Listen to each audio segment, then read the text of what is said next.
तथा आलिंगन करते देखते हैं तो वे कामुक हो जाते हैं।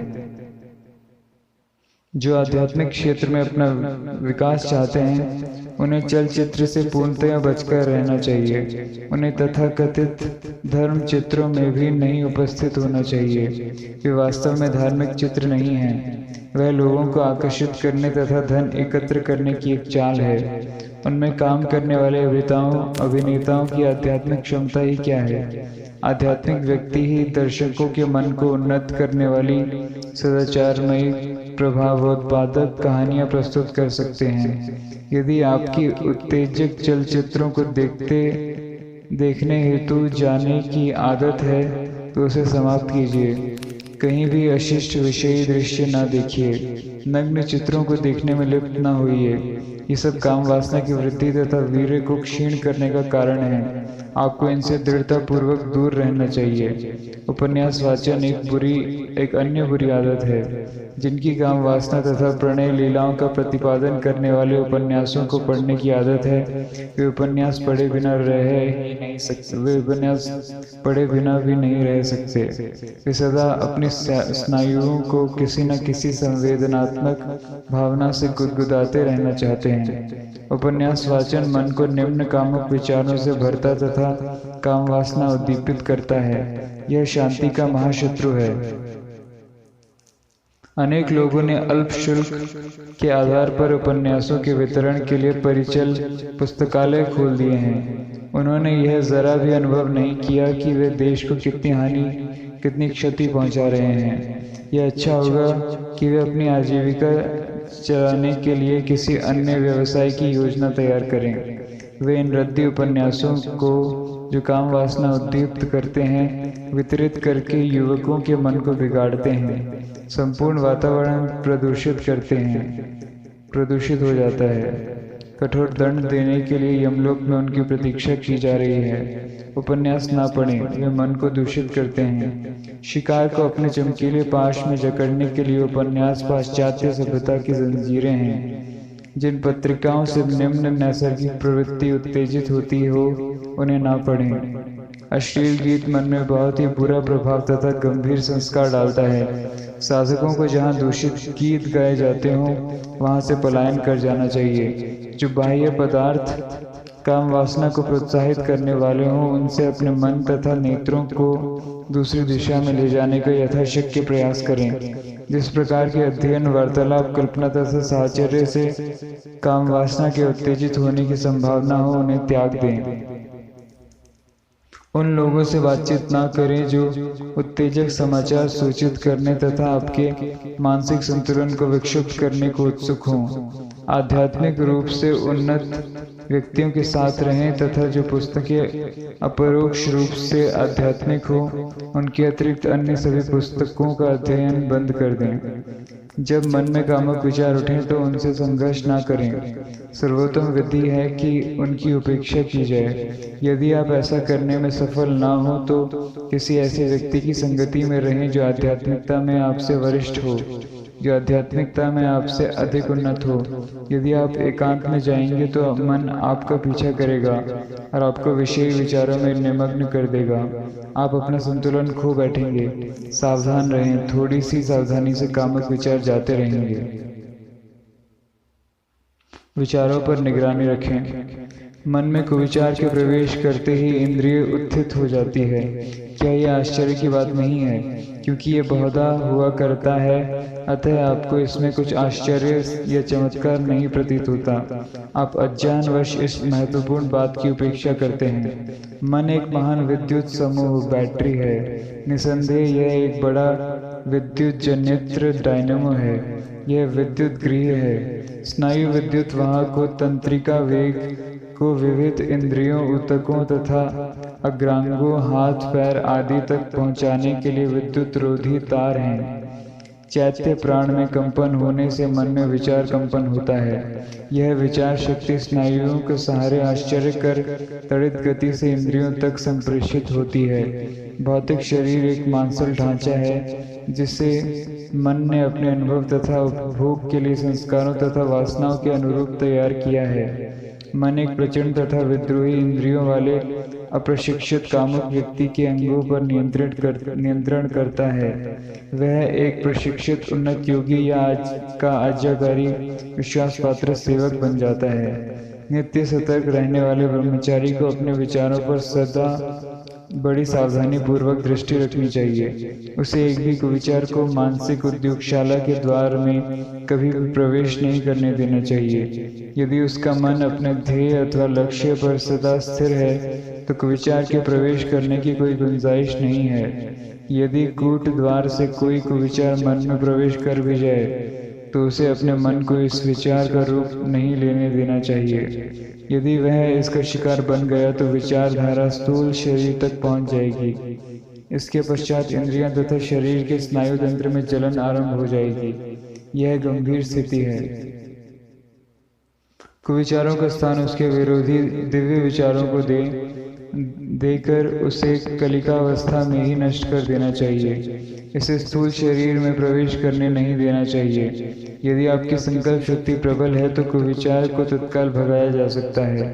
प्राणायाम, सशक्त प्रार्थना, विचार, आत्मचिंतन, सगुण ध्यान तथा सत्संग कुविचारों को मानसिक उद्योगशाला की दहली पर कलिकावस्था में ही नष्ट कर सकते हैं। संघर्ष प्रारंभ में तीव्र होगा। जब आप अधिकाधिक शुद्ध हो जाएंगे, जब आपकी संकल्प शक्ति विकसित हो जाएगी, जब आप में सत्व की वृद्धि हो जाएगी तथा जब आपकी मनोदशा स्वाभाविक चिंतनशील हो जाएगी, तब आप शारीरिक तथा मानसिक ब्रह्मचर्य में प्रतिष्ठित हो जाएंगे। विचार शक्ति को समझें तथा उसका लाभकारी ढंग से उपयोग करें। मन के तरीके को समझिए। शुद्ध संकल्प शक्ति का उपयोग करना सीखिए। आप अपने विचारों के एक सतर्क कुशल प्रहरी बनिए। विचारों को मन के बाहर अपना शरीर निकालने से पूर्व ही चतुराई तथा बुद्धिमानी से नियंत्रित कीजिए। मन ही सारे कार्य व्यापार करता है। आपके मन में एक इच्छा उत्पन्न होती है और तब आप विचार करते हैं। तत्पश्चात आप कार्य करने के लिए अग्रसर होते हैं। मन के संकल्प को ही कार्य का रूप दिया जाता है। प्रथम संकल्प होता है, तदनंतर कार्य। अतः कामुक विचारों को मन में प्रवेश करने ना दें। जिसका मन से विचार किया जाता है वही वाणी बोलती है, और जो वाणी बोलती है वह कर्मेंद्रियां करती हैं। यही कारण है कि वेदों में कहा गया है, तन्मे मनः शुभ संकल्पमस्तु। मेरा मन शुभ संकल्प ही किया करे। मन में दिव्य उदात्त विचार रखें। इससे जैसे काष्ठ फलक में पुरानी कील के ऊपर नई कील अंतर्विष्ट करने से पुरानी कील बाहर चली जाती है, वैसे ही अशुभ कामुक विचार शनय शनय विलीन हो जाएंगे। सत्संग कामी बने। सत्संग अर्थात संत महात्माओं, सन्यासी तथा योगियों की संगति की महिमा वर्णनातीत है। सत्संग की महिमा तथा प्रभाव का वर्णन भागवत, रामायण तथा अन्य धर्म ग्रंथों में अनेक प्रकार से किया गया है। एक क्षण का भी सत्संग सांसारिक लोगों के पुराने पापमय संस्कारों का आमूल चूल सुधार करने के लिए सर्वथा पर्याप्त है। उन्नत रहस्य वेदताओं के चुंबकीय प्रभामंडल, आध्यात्मिक स्पंदन तथा शक्तिशाली विचार तरंगे सांसारिक व्यक्तियों के मन पर भारी प्रभाव डालते हैं। महात्माओं के साथ व्यक्तिगत संपर्क सांसारिक लोगों के लिए वस्तुतः एक वरदान है। संतों की सेवा से कामुक व्यक्तियों का मन शीघ्र ही शुद्ध हो जाता है। सत्संग मन को उत्तम शिखर तक उन्नत करता है। जिस प्रकार एक ही सलाई रुई के विशाल गट्ठर को कुछ ही क्षणों में जलाकर भस्म कर डालती है, उसी प्रकार सत्संग भी सभी अज्ञान, सभी कामुक विचारों तथा संस्कारों और दुष्कर्मों को अल्पकाल में ही भस्म कर डालता है। यही कारण है कि शंकराचार्य आदि ने अपने ग्रंथों में सत्संग की इतनी अधिक प्रशंसा की है। यदि आपको अपने यहाँ अच्छा सत्संग उपलब्ध ना हो सके तो ऋषिकेश, वाराणसी, नासिक, प्रयाग, हरिद्वार आदि तीर्थ स्थानों में चले जाइए। आत्म साक्षात्कार प्राप्त व्यक्तियों द्वारा रचित पुस्तकों का स्वाध्याय भी सत्संग के तुल्य ही है। ज्वलंत वैराग्य तथा मुमुक्षुत्व उत्पन्न करने की प्रभावशाली अचूक औषधि एकमात्र सत्संग ही है। विवेक तथा वैराग्य का संपोषण करें। व्यक्ति को सत आत्मा तथा असत अशुद्ध शरीर में विवेक करने का प्रयास करना चाहिए।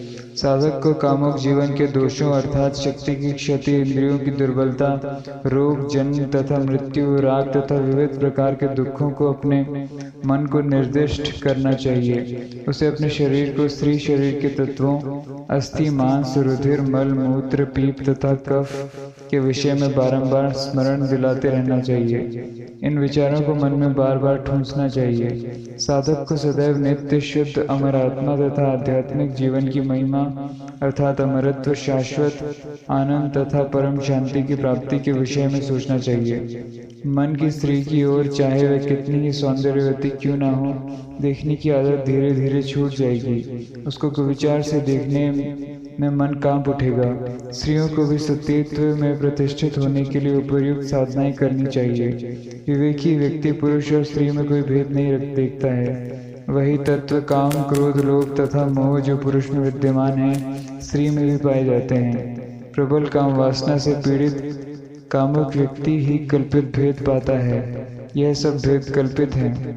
यदि आप वैराग्य विकसित करें, यदि आप अपनी इंद्रियों का दमन करें तथा यदि आप विष्ठा तथा विष के समान असत, नश्वर, वैश्विक सुख तथा इस अनित्य संसार के भोगों से दूर रहें, तो आपको इस संसार में कुछ भी प्रलुब्ध नहीं कर सकेगा। आपको स्त्री तथा अन्य पार्थिव पदार्थ आकृष्ट नहीं करेंगे। काम आपको अपने अधिकार में नहीं कर सकेगा। आपको शाश्वत शांति तथा आनंद प्राप्त होगा।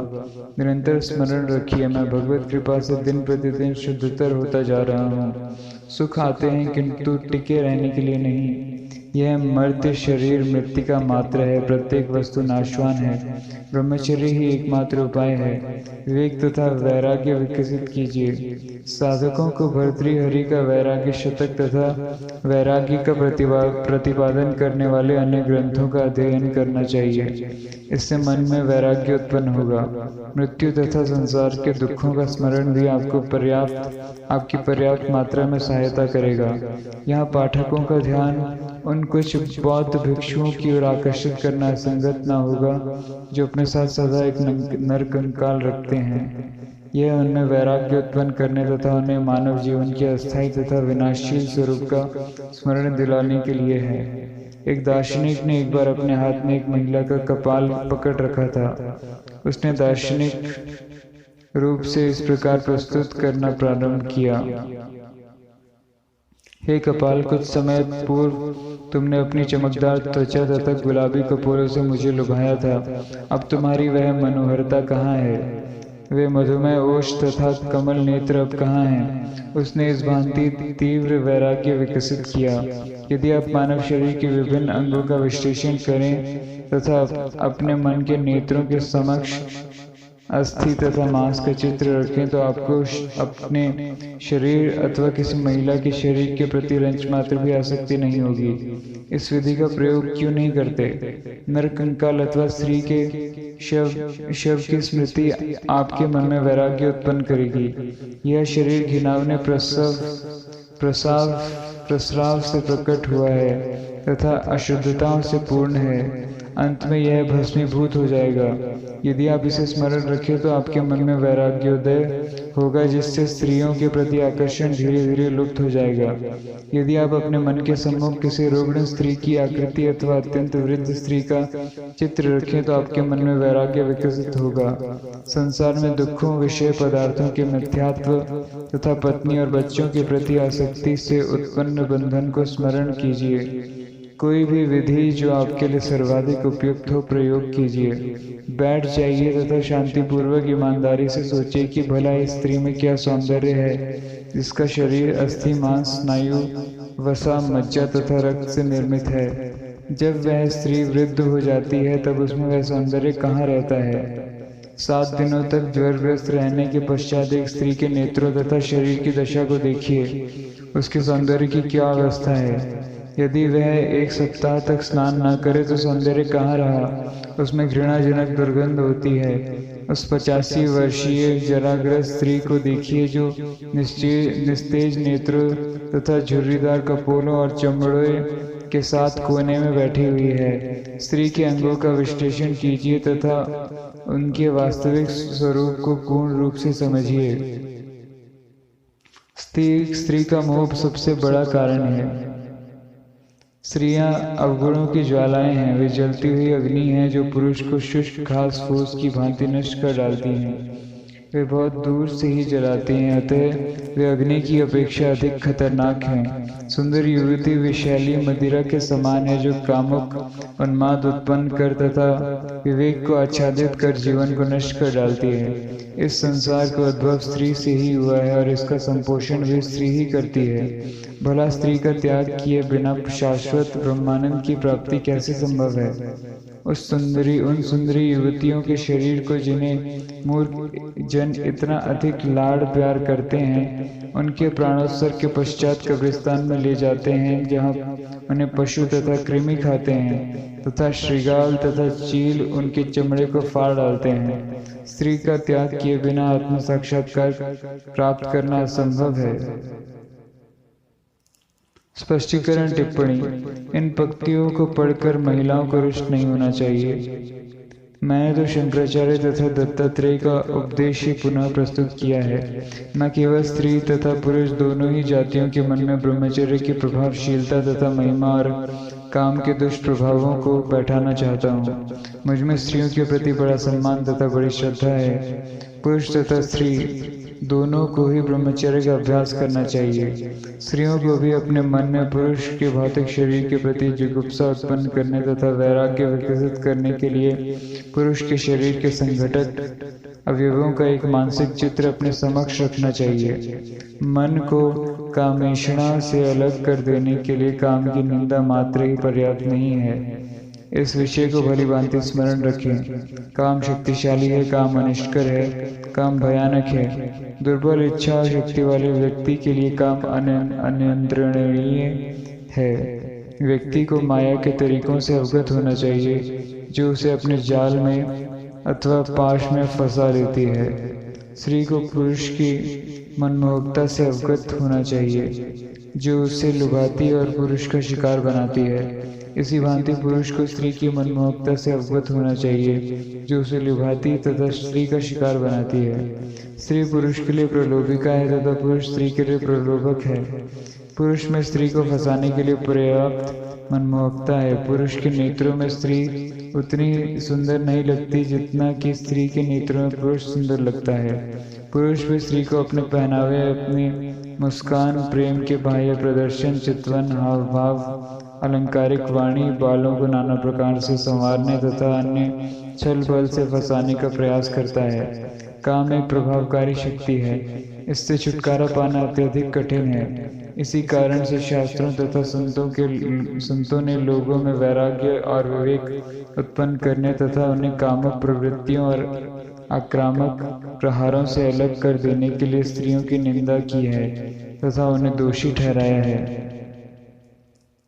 श्री शंकराचार्य, श्री दत्तात्रेय, श्री राम, श्री तुलसीदास सभी ने घृणा, पक्षपात अथवा द्वेष के कारण नहीं वरन लोगों का संसार रूपी दलदल से उद्धार करने के लिए करुणा के कारण ही स्त्रियों की निंदा की है। उनकी स्त्रियों की निंदा में पुरुषों की निंदा का अर्थ भी अंतर्विष्ट है।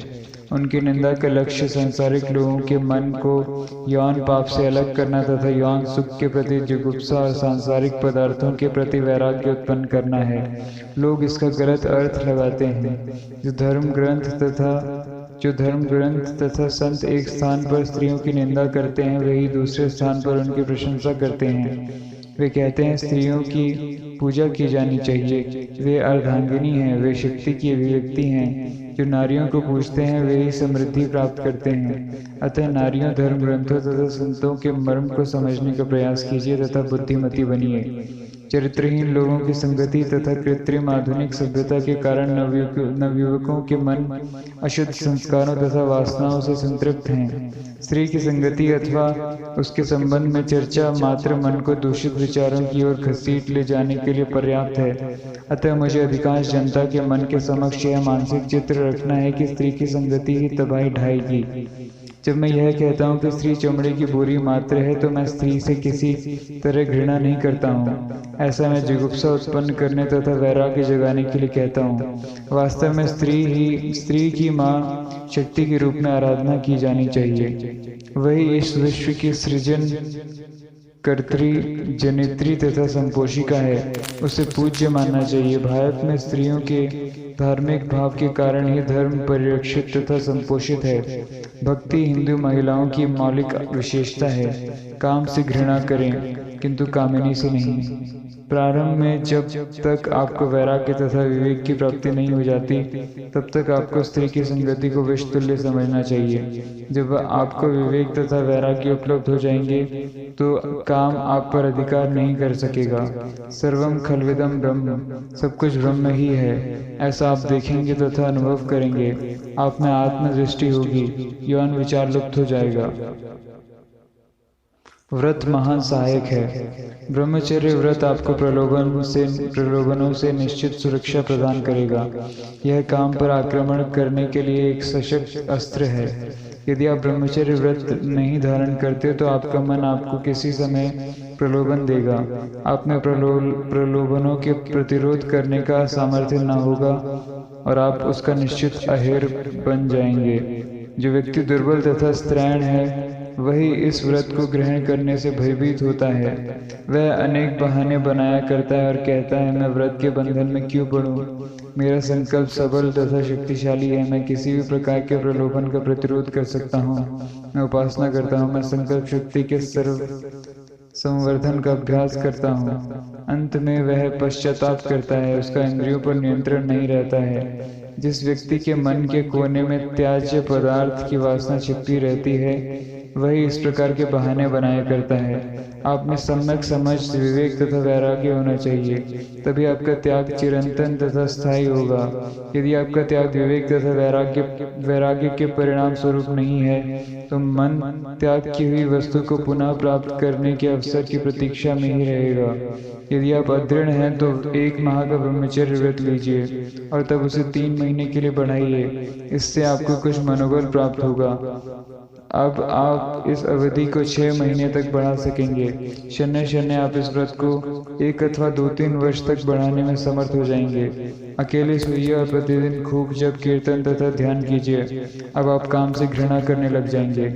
आप स्वतंत्रता तथा अनिर्वचनीय आनंद का अनुभव करेंगे। आपके जीवन संगिनी को भी प्रतिदिन जप, कीर्तन तथा ध्यान करना चाहिए। मोहन, ब्रह्मचर्य व्रत भंग करके आपने एक अक्षम्य अपराध किया है। जहाँ काम वासना विद्यमान हो वहाँ धर्म अथवा आध्यात्मिकता कैसे रह सकती है? आप एक वृद्ध व्यक्ति हैं। आप यह बहाना करके पुरानी वासना शक्तिशाली हैं, परिस्थितियां बलवती हैं, उसी पुराने नीच कृत्य को निर्लज्जता पूर्वक क्यों दोहराते हैं? आपका उत्तर कोई भी नहीं सुनेगा। जब कभी आपकी काम वासना अपना फण उठाए तभी आपको उसे नियंत्रित करना होगा। भगवान शिव आपको इस भयानक शत्रु को नियंत्रित करने तथा आध्यात्मिक साधना जारी रखने के लिए मनोबल प्रदान करें। संकल्प शक्ति का संवर्धन तथा आत्मसंसूचन। यदि आप काम वासना को निराकरण करके, राग द्वेष का उन्मूलन करके, अपनी आवश्यकताओं को कम करके तथा तितिक्षा का अभ्यास करके अपनी संकल्प शक्ति को शुद्ध, दृढ़ तथा अप्रतिरोध्य बना लें तो काम वासना नष्ट हो जाएगी। संकल्प शक्ति काम वासना के प्रबल शत्रु है। काम अशुद्ध संकल्प से उद्भूत होता है। अति भोग इसे बलवान बनाता है। जब आप दृढ़ता पूर्वक इससे मुंह मोड़ लेते हैं तो यह लुप्त तथा नष्ट हो जाता है।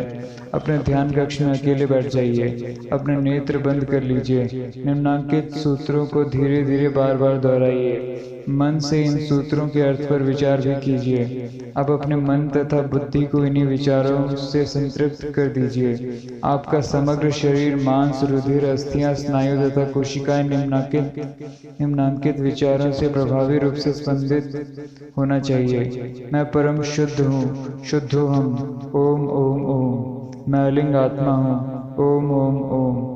आत्मा में न कामुकता है न काम वासना, ओम ओम ओम। कामुकता मानसिक विकार है, मैं इस विकार का साक्षी हूँ, ओम ओम ओम। मैं असंग हूँ, ओम ओम ओम। मेरा संकल्प शुद्ध, दृढ़ तथा अप्रतिरोध्य है। ओम ओम ओम। मैं पूर्ण रूप से शारीरिक तथा मानसिक ब्रह्मचर्य में संस्थित हूँ। ओम ओम ओम। मैं पवित्रता का अनुभव कर रहा हूँ। ओम ओम ओम। आप एक बार रात्रि में भी बैठ सकते हैं। प्रारंभ में 10 मिनट बैठिए। इस अवधि को शून्य आधे घंटे तक बढ़ाइए। कार्य करते समय भी मानसिक भाव बनाए रखिए।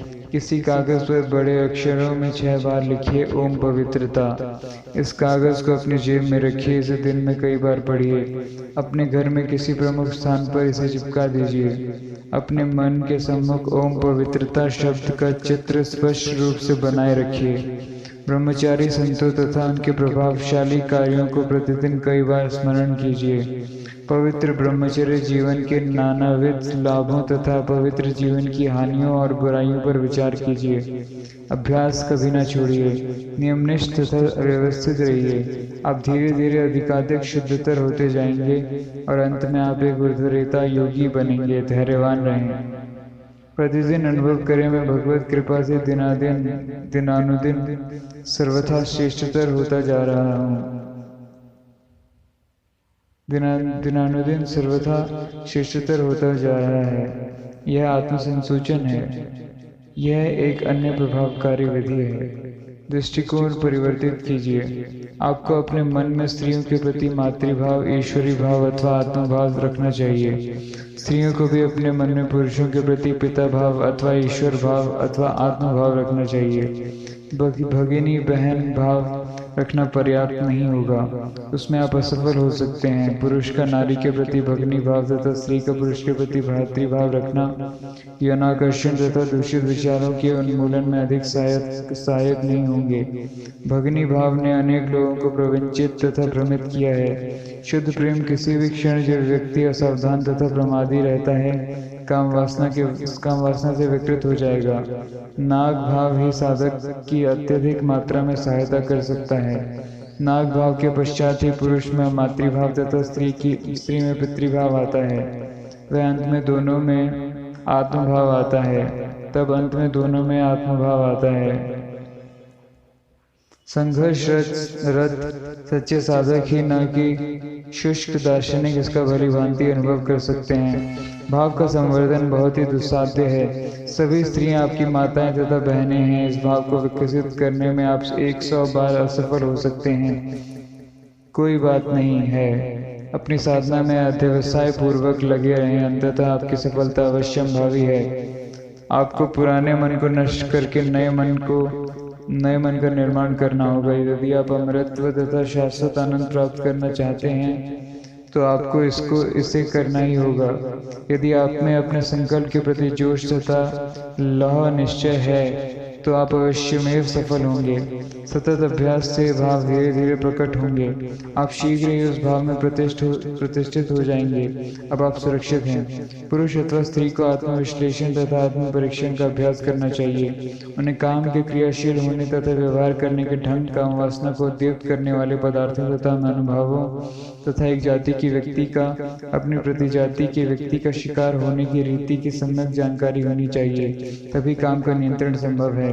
मन पुनः भीतर ही भीतर कुछ शरारत करने का प्रयास करेगा। यह बहुत ही कूटनीतिक है। इसके तरीकों तथा गुप्त भूमिगत कार्यों का पता लगाना अत्यंत दुष्कर है। इसके लिए कुशाग्र बुद्धि, बार बार के सुविचारित अंतरावलोकन तथा अप्रमत्त निगरानी की आवश्यकता है। जब कभी भी मन में कुविचारों के साथ स्त्री का मानसिक चित्र प्रकट हो तो मन से ओम दुर्गा देव्यै नमः का जप करें तथा मानसिक प्रणिपात करें। शून्य पुराने कुविचार नष्ट हो जाएंगे। जब कभी आप किसी स्त्री को देखें तो मन में यह भाव लाएं और इस मंत्र का मानसिक जप करें। आपकी दृष्टि पवित्र हो जाएगी। सभी स्त्रियां जगजननी की अभिव्यक्ति हैं। यह विचार नष्ट कर दें कि स्त्री भोग का विषय है तथा यह विचार प्रतिस्थापित करें कि वह पूजनीय वस्तु तथा दुर्गा माँ अथवा काली की अभिव्यक्ति है। भाव मनोभाव को परिवर्तित कीजिए। आपको भूलोक में ही स्वर्ग सुख प्राप्त होगा। आप ब्रह्मचर्य में प्रतिष्ठित हो जाएंगे। सच्चा ब्रह्मचारी बनने के लिए यह एक प्रभावशाली विधि है। सभी स्त्रियों में आत्मा के दर्शन कीजिए, सभी नाम रूपों का निषेध कीजिए तथा उनके मूल में वर्तमान सार वस्तु अस्ति भांति प्रिय अथवा सच्चित आनंद को ही स्वीकार कीजिए। वे प्रतिबिंब मृग मरीचिका तथा आकाश की नीलिमा के समान मिथ्या हैं। वैज्ञानिक के लिए स्त्री विद्युत अणुओं का पुंज है। कणाद विचारधारा के वैशेषिक दार्शनिक के लिए परमाणुओं, द्रव्याणुओं तथा त्रयाणुओं का पिंड है। व्याघ्र के लिए वह शिकार है, कामुकपति के लिए वह भोग पदार्थ है, बिलखते हुए शिशु के लिए वह दुग्ध मिष्ठान्न तथा अन्य भोगों को प्रदान करने वाली स्नेहमयी माँ है। ईर्ष्यालु देवरानी जेठानी तथा सास के लिए वह शत्रु है। विवेकी तथा वैरागी के लिए वह अस्थि मांस, मल मूत्र पीप स्वेद रक्त तथा कफ का सम्मिश्रण है। पूर्ण ज्ञानी के लिए वह सच्चित आनंद आत्मा है। काम वासना तभी जागृत होती है जब आप स्त्री के शरीर के विषय में सोचते हैं। जब आप महिलाओं की संगति में हो तो महिलाओं के शरीरों में गुप्त रूप से विद्यमान एक अमर शुद्ध आत्मा का ही चिंतन करें। निरंतर प्रयास करें। यौन विचार धीरे धीरे लुप्त हो जाएगा और उसी के साथ यौन आकर्षण तथा कामुकता भी जाती रहेगी। यह काम वासना तथा यौन विचार के उन्मूलन के लिए सर्वाधिक प्रभावशाली विधि है। मन ही मन इस सूत्र को दोहराएं, एक सच्चित आनंद आत्मा। यह काम वासना के विनाश तथा वेदांत की एकात्मकता के साक्षात्कार की ओर ले जाएगा। ब्रह्म में ना तो काम है और ना काम वासना ही। ब्रह्म नित्य शुद्ध है। उस अलिंग आत्मा का निरंतर चिंतन करने से आप ब्रह्मचर्य में प्रतिष्ठित हो जाएंगे। यह सर्वाधिक शक्तिशाली तथा प्रभावकारी विधि है। यह उन लोगों के लिए सर्वोत्तम साधना है जिन्हें विचार की उपयुक्त प्रविधि का ज्ञान है, किंतु काम वासना क्षय के लिए ज्ञान योग मार्ग के उन्नत साधक ही एकमात्र ब्रह्म विचार की विधि का आश्रय ले सकते हैं। अधिक संख्य लोगों के लिए तो संयुक्त विधि ही बहुत अनुकूल तथा लाभप्रद होती है। जब शत्रु बहुत प्रबल हो तो उसका नाश करने के लिए लाठियों, तमंचों, पिस्तौलों, बंदूकों, मशीन गनों, पनडुब्बियों, विध्वंसकों, टारपीडों, अग्नेस्त्रों, बमों तथा विषैली गैसों की संयुक्त विधि का प्रयोग किया जाता है। इसी भांति काम रूपी प्रबल शत्रु के विनाश में संयुक्त विधि नितांत आवश्यक है।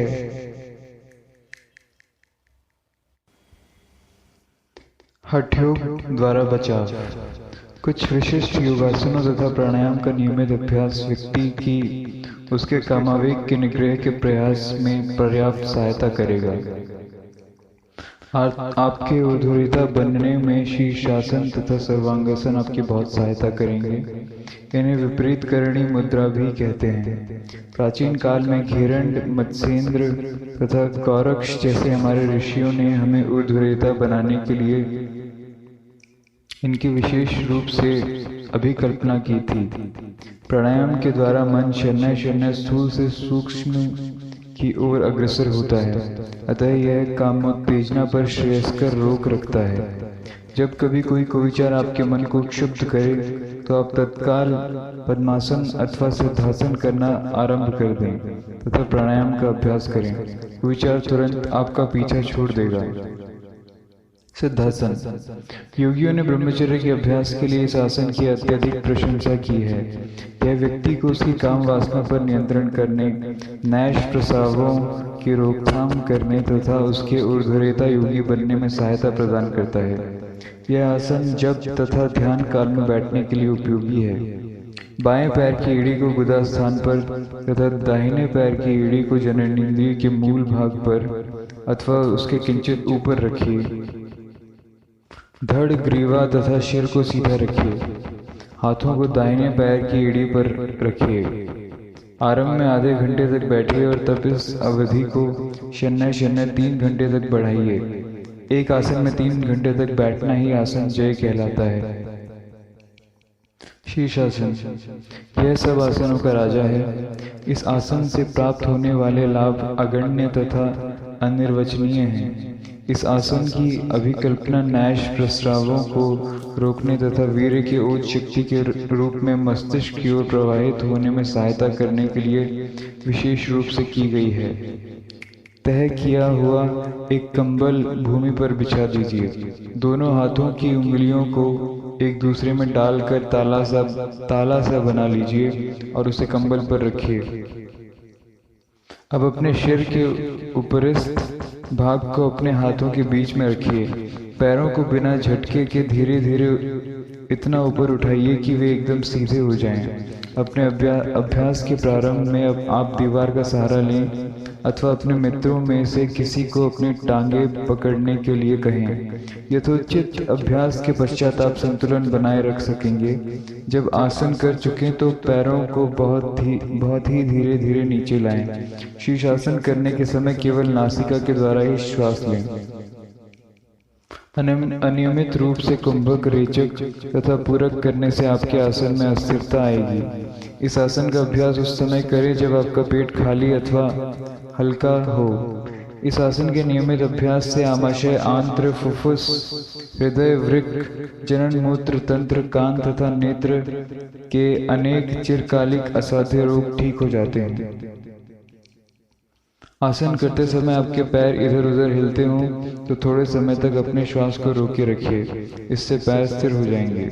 सर्वांग आसन, यह एक महत्वपूर्ण आसन है जो ब्रह्मचर्य के अभ्यास में निश्चय ही आपकी सहायता कर सकता है। शीर्षासन तथा सर्वांगासन के अभ्यास से पाचक, रक्त वह तथा स्नायु तंत्र रहस्यमय ढंग से तत्काल शक्ति प्राप्त करते हैं। प्रिय मित्रों, यह कोई अर्थवाद अथवा रोचक शब्द नहीं है। अभ्यास कीजिए तथा स्वयं लाभ कर प्रभाव अनुभव कीजिए। यह स्वप्न दोष तथा अन्य अनेक व्याधियों का सर्वोत्कृष्ट उपचार है। अभ्यासकर्ता के नेत्रों में स्वस्थ अरुणिमा तथा मुख पर विशिष्ट आभा, रमणीयता, सौंदर्य तथा आकर्षक परिमल होता है। भूमि पर एक कंबल बिछा दें। पीठ के बल चित्त लेट जाएं। पैरों को धीरे धीरे ऊपर उठाएं। धड़, नितंबों तथा पैरों को ऊपर उठाएं। पीठ को दोनों पार्श्वों से हाथों का अवलंबन दें। अब शरीर का सारा भार कंधों तथा कोहनियों पर टिक जाएगा। पैरों को स्थिर रखें। चिबुक को वक्षस्थल के साथ दृढ़तापूर्वक जमाए रखें। केवल नासा रंध्रों से धीरे धीरे श्वास लें। 5 मिनट से आरंभ करें। तत्पश्चात जितने समय तक आसन में रह सके रहने का प्रयास करें। मत्स्यासन, इस आसन को सर्वांगासन के पश्चात तुरंत करना चाहिए। सर्वांगासन देर तक करने के कारण जो ग्रीवा में कठोरता तथा ग्रैव भाग में उद्वेष्ट आ जाता है वह इस आसन से दूर हो जाता है। इससे ग्रीवा तथा कंधों के संकुचित अंगों की स्वभावतः मालिश हो जाती है। इसके अतिरिक्त यह इस बात को सुनिश्चित करता है कि साधक को सर्वांगासन से अधिकतम लाभ प्राप्त हो। कंबल पर दाहिनी पैर बाएं जंघा पर तथा बायां पैर दाहिनी जंघा पर रखकर पद्मासन में बैठ जाएं। तदनंतर पीठ के बल चित लेट जाएं। सिर को पीछे की ओर फैलाएं जिससे भूमि पर एक ओर आपके सिर का ऊपरस्थ भाग तथा दूसरी ओर केवल दोनों नितंब दृढ़तापूर्वक टिके रहें और इस प्रकार धड़ का एक पुल बन जाए। हाथों को जंघाओं पर रखें अथवा उनसे पादांगुष्ठों को पकड़ लें। इसमें आपको अपनी पीठ को पर्याप्त मोड़ना होगा। मत्स्यासन अनेक रोगों का विनाशक है। यह सामान्य स्वास्थ्य के लिए भी बहुत ही लाभदायक है। पादांगुष्ठासन, बाईं एड़ी को ठीक मूलाधार के मध्य गुदा तथा जननेंद्रिय के मध्य के स्थान में रखें। शरीर का सारा भार पादांगुलियों पर विशेषकर बाएं पादांगुष्ठ पर रखें। दाहिने पैर को बाईं जंघा पर घुटनों के पास रखें। अब संतुलन को बनाए रखकर सावधानी पूर्वक बैठ जाएं। यदि आप इस आसन को स्वतंत्र रूप से करने में कठिनाई अनुभव करें तो आप एक बेंच की सहायता ले सकते हैं अथवा दीवार के सहारे बैठ सकते हैं। हाथों को कूल्हों के पार्श्व में रखें। श्वास धीरे धीरे लें। मूलाधार स्थान की चौड़ाई 4 इंच है। इसके नीचे वीर्य नाड़ी है जो अंडकोशों से वीर्य ले जाती है। इस नाड़ी को एड़ी से दबाने से वीर्य का बाह्य प्रवाह रुक जाता है। इस आसन के निरंतर अभ्यास से स्वप्न दोष तथा वीर स्खलन दूर हो जाता है तथा व्यक्ति ऊर्ध्वरेता योगी बन जाता है। शीर्षासन, सर्वांगासन तथा सिद्धासन का संयुक्त अभ्यास ब्रह्मचर्य रक्षा के लिए अत्यधिक सहायक है। प्रत्येक आसन का अपना विशिष्ट कार्य होता है। सिद्धासन अंडकोशों तथा उसके कोषाणुओं पर प्रभाव डालता है तथा वीर्य की उत्पत्ति को रोकता है। शीर्षासन तथा सर्वांगासन वीर्य को मस्तिष्क की ओर प्रवाहित करने में सहायता करते हैं। पादांगुष्ठासन वीर्य नाड़ी पर कार्य साधन रीति से प्रभाव डालता है। आसनाभ्यास संबंधी निर्देश। शारीरिक व्यायाम प्राण को बाहर खींचते हैं, आसन प्राण को अंदर खींचते हैं। आसन केवल शारीरिक ही नहीं बल्कि आध्यात्मिक भी हैं। वे इंद्रियों, मन तथा शरीर को नियंत्रित करने में अत्यधिक योग देते हैं। इनसे शरीर, नाड़ी तथा मांसपेशियां शुद्ध हो जाती हैं। यदि आप 5 वर्ष तक प्रतिदिन 500 बार दंड बैठक करें तब भी आपको उनमें किसी प्रकार का कोई आध्यात्मिक अनुभव प्राप्त नहीं होगा। साधारण शारीरिक व्यायामों से केवल बाह्य रूप से शरीर की मांसपेशियों का विकास होता है। शारीरिक व्यायाम के अभ्यास से व्यक्ति सुंदर डील डॉल वाला पहलवान बन सकता है, किंतु आसनों से शारीरिक तथा आध्यात्मिक दोनों प्रकार का विकास अभिप्रेत है। भूमि पर एक कंबल बिछा दें और उस पर आसनों का अभ्यास करें। शीर्षासन करते समय सिर के नीचे पतला तकिया उपयोग करें। आसनों का अभ्यास करते समय लंगोटी अथवा कॉपिन पहनें। उस समय चश्मा तथा अधिक वस्त्रों का उपयोग न करें। जो लोग शीर्षासन अधिक समय तक करते हैं उन्हें आसन की समाप्ति पर हल्का उपहार, नाश्ता अथवा एक प्याला दूध लेना चाहिए। आसनों का अभ्यास नियमित तथा सुव्यवस्थित रूप से करें। जो लोग मनमौजी ढंग से अभ्यास करते हैं उन्हें कुछ लाभ नहीं होता। आसनों से अधिकतम लाभ प्राप्त करने के लिए नियमित रूप से अभ्यास करना अत्यावश्यक है। साधारणतया लोग प्रारंभ में 2 महीने तक बड़ी रुचि तथा समुत्साह से आसनों का अभ्यास करते हैं, फिर अभ्यास करना छोड़ देते हैं। यह बड़ी भारी भूल है। आसनों का अभ्यास खाली पेट अथवा हल्के पेट अथवा भोजन करने से कम 3 घंटे बाद करना चाहिए। आसनों का अभ्यास करते समय जप तथा प्राणायाम को भी लाभप्रद ढंग से सम्मिलित किया जा सकता है, तब वह वास्तविक योग का रूप ले लेता है। आसनों का अभ्यास नदियों के रेतीले तट, खुले हवादार स्थानों में तथा समुद्र तट पर भी किया जा सकता है। यदि आप आसन तथा प्राणायाम का अभ्यास कमरे में करते हैं तो ध्यान रखिए कि कमरा भरा हुआ ना हो। कमरा स्वच्छ तथा सुसंवादित होना चाहिए। प्रारंभ में प्रत्येक आसन का अभ्यास 1 या 2 मिनट तक करें और फिर क्रमशः तथा धीरे धीरे समय को यथाशक्ति बढ़ाएं। सभी योगासनों का अभ्यास करते समय बहुत अधिक श्रम नहीं करना चाहिए। अभ्यास काल में हर्ष तथा उल्लास निरंतर बना रहना चाहिए।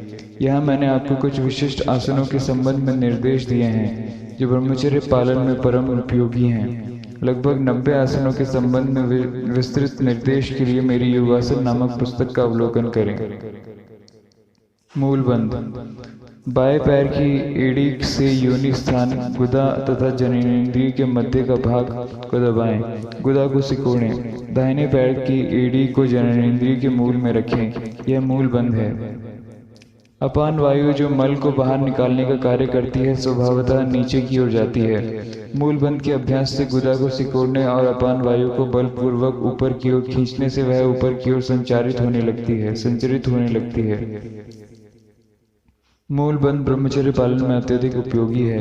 यह पूरक प्राणायाम के समय तथा जप और ध्यान के समय भी किया जा सकता है। मूलबंध एक यौगिक क्रिया है जो योग के साधकों की अपान तथा काम शक्ति को ऊपर की ओर ले जाने में सहायता करता है। अपान की प्रवृत्ति नीचे की ओर प्रवाहित होने की है। अपान तथा काम शक्ति का यह अधोमुखी प्रवाह मूलबंध के अभ्यास से अवरुद्ध होता है। योग का साधक सिद्धासन में बैठ जाता है तथा गुदा को सिकोड़ने तथा कुंभक प्राणायाम के अभ्यास द्वारा अपान तथा काम शक्ति को ऊपर ले जाता है। इसके दीर्घकालीन अभ्यास से वीर्य का अधोमुखी प्रवाह अवरुद्ध हो जाता है तथा वीर्य का उदात्तीकरण अथवा रूपांतरण उच्च शक्ति में होता है जो ध्यान में सहायक होती है। यह बंध स्वप्न दोष को रोकता है तथा ब्रह्मचर्य पालन में सहायता करता है। प्राचीन काल के ऋषियों तथा योगियों द्वारा निर्दिष्ट ऐसे लाभकारी योगाभ्यास का लोग दुरुपयोग करते हैं और वर्तमान काल के कुछ अनुभवहीन अज्ञानी योग प्रेमी इन्हें गलत रूप से निर्धारित करते हैं। वे अपने स्वार्थपूर्ण उद्देश्यों की पूर्ति तथा सुखद जीवन यापन करने के लिए इस क्रिया को सामान्य जन वर्ग को सिखलाते हैं। वे शानदार विज्ञापन देते हैं कि लोग इस क्रिया के द्वारा जीवन द्रव्य को दीर्घ काल तक रोके रख सकते हैं तथा सुदीर्घ अवधि तक प्रगाढ़ यौन सुख भोग सकते हैं। वे धनाढ्य गृहस्थों को इस बंध की शिक्षा देते हैं। कुछ भ्रमित गृहस्थ इन धूर्त योगियों के जिनका लक्ष्य सुखद जीवन के लिए धनोपार्जन करना है, ऐसे कथनों से प्रलुब्ध हो जाते हैं और इस क्रिया का आश्रय लेते हैं। वे इस क्रिया के बल पर विशेष सुख में अधिक निरत होते हैं, अपनी जीवन शक्ति खो बैठते हैं और अतीव अल्प काल में मनस्ताप तथा विनाश को प्राप्त होते हैं। इस क्रिया के अविवेक पूर्ण अभ्यास से अपान विस्थापित हो जाता है तथा वे नानाविध रोगों तथा आंत्रशूल मलावरोध तथा अर्श से आक्रांत हो जाते हैं। इन योग प्रेमियों ने जनता को अत्यधिक हानि पहुंचाई है।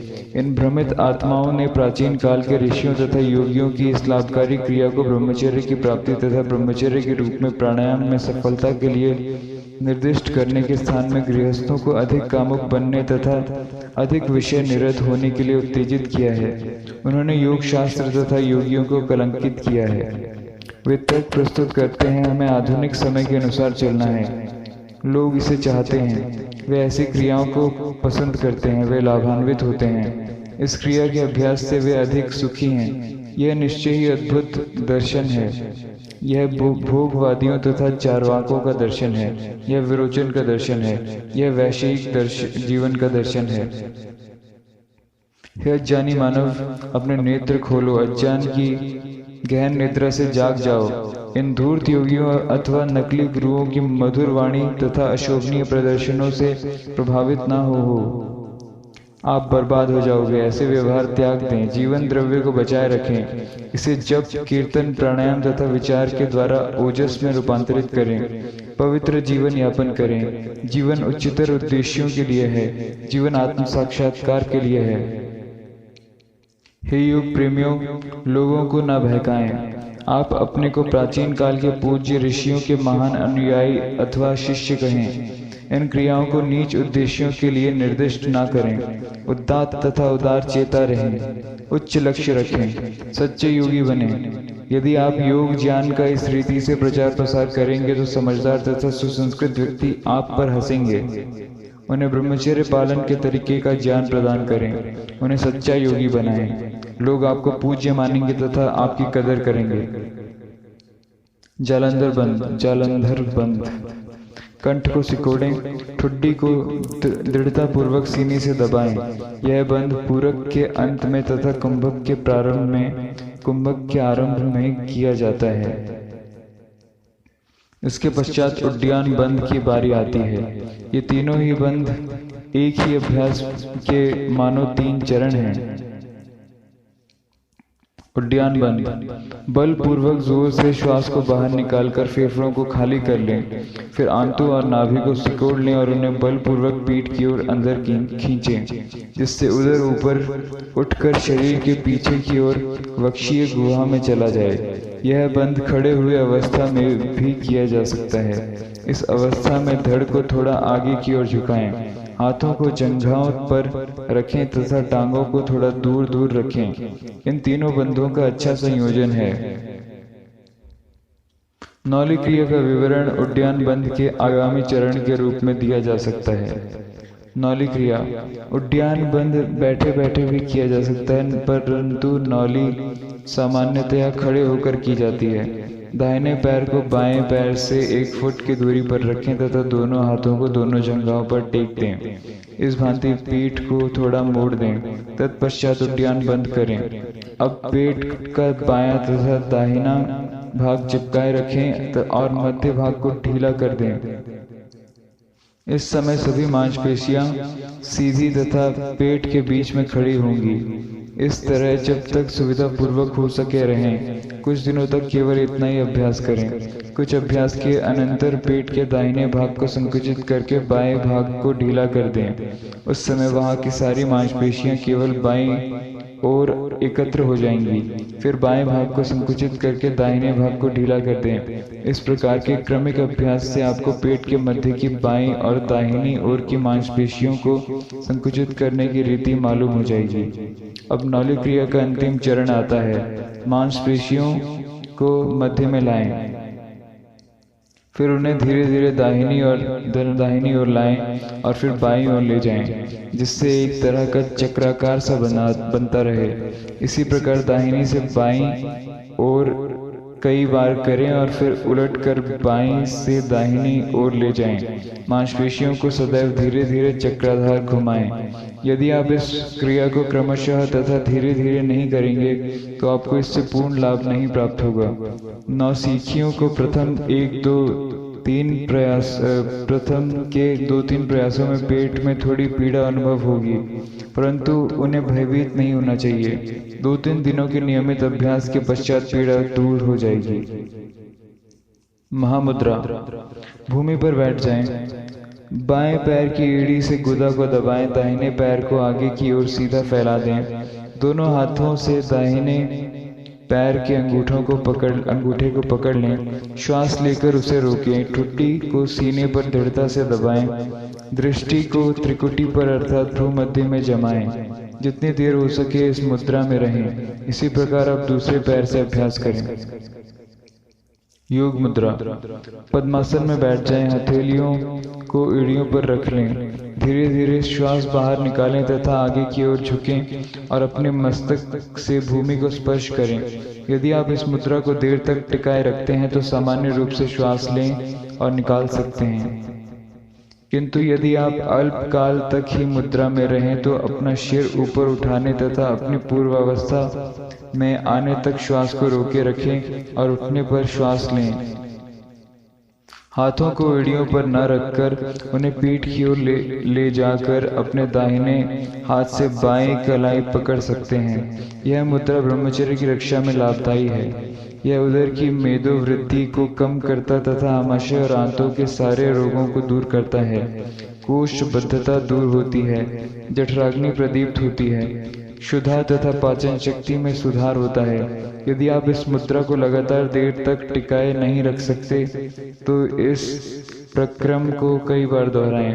मध्यावधि में विश्राम करें। वज्रोली मुद्रा। यह हठयोग में एक महत्वपूर्ण यौगिक क्रिया है। इस क्रिया में पूर्ण सफल होने के लिए आपको कठिन परिश्रम करना पड़ेगा।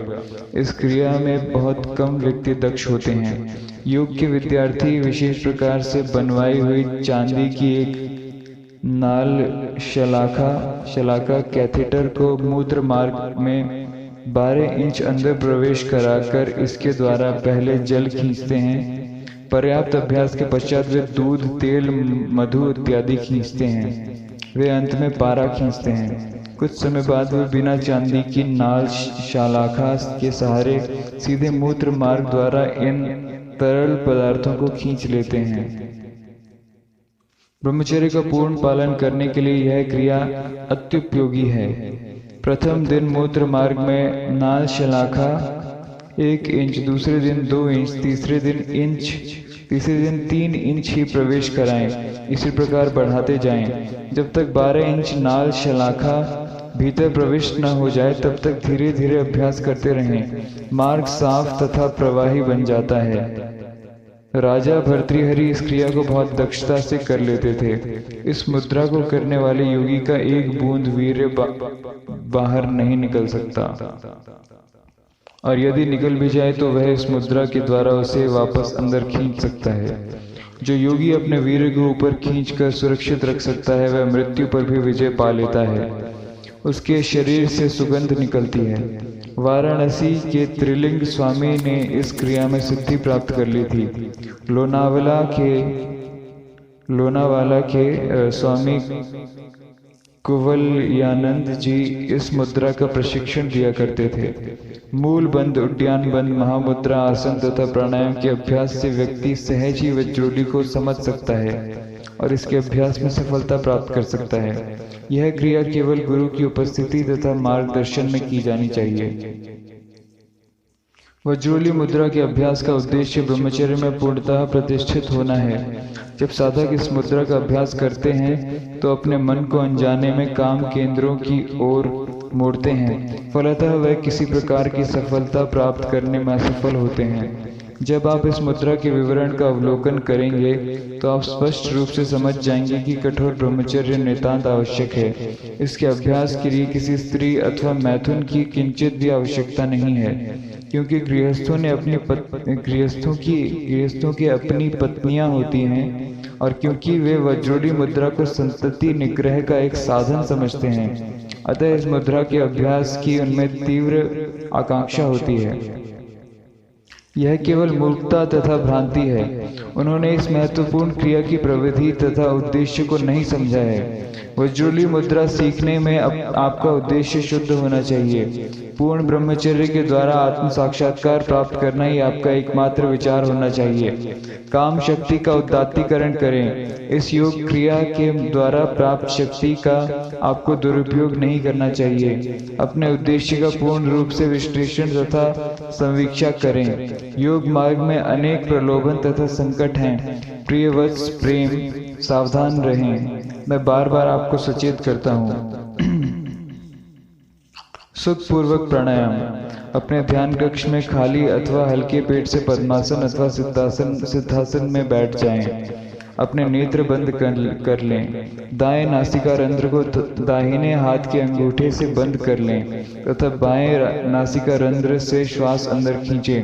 फिर बाएं नासिका रंध्र को भी दाहिने हाथ की कनिष्ठिका तथा अनामिका अंगुलियों से बंद कर दें और श्वास को जितनी देर तक रोक सके रोके रखें। फिर दाहिने अंगूठे को हटा लें और बहुत धीरे धीरे श्वास बाहर निकाल दें। फिर इसी प्रकार आप दाहिने नासिका रंध्र से श्वास लें तथा जितनी देर रोक सकें रोके रखें और फिर बाएं नासिका रंध्र से श्वास बाहर निकाल दें। यह सारा प्रक्रम एक प्राणायाम है। 20 प्राणायाम प्रातः काल तथा 20 प्राणायाम सायंकाल में करें। श्वास को रोकने के समय में तथा प्राणायामों की संख्या में वृद्धि धीरे धीरे करें। जब आप अभ्यास में उन्नति कर लें तो आप दिन में 3-4 बार प्राणायाम कर सकते हैं तथा प्रत्येक बारी में 80 प्राणायाम कर सकते हैं।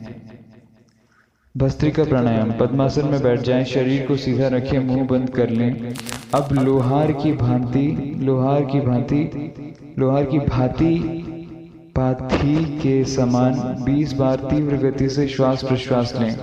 छाती को निरंतर फुलाते तथा संकुचित करते जाएं। अभ्यास करने वाले साधकों को तीव्र क्रम तथा तेज गति से एक के बाद दूसरा श्वास निकालते जाना चाहिए।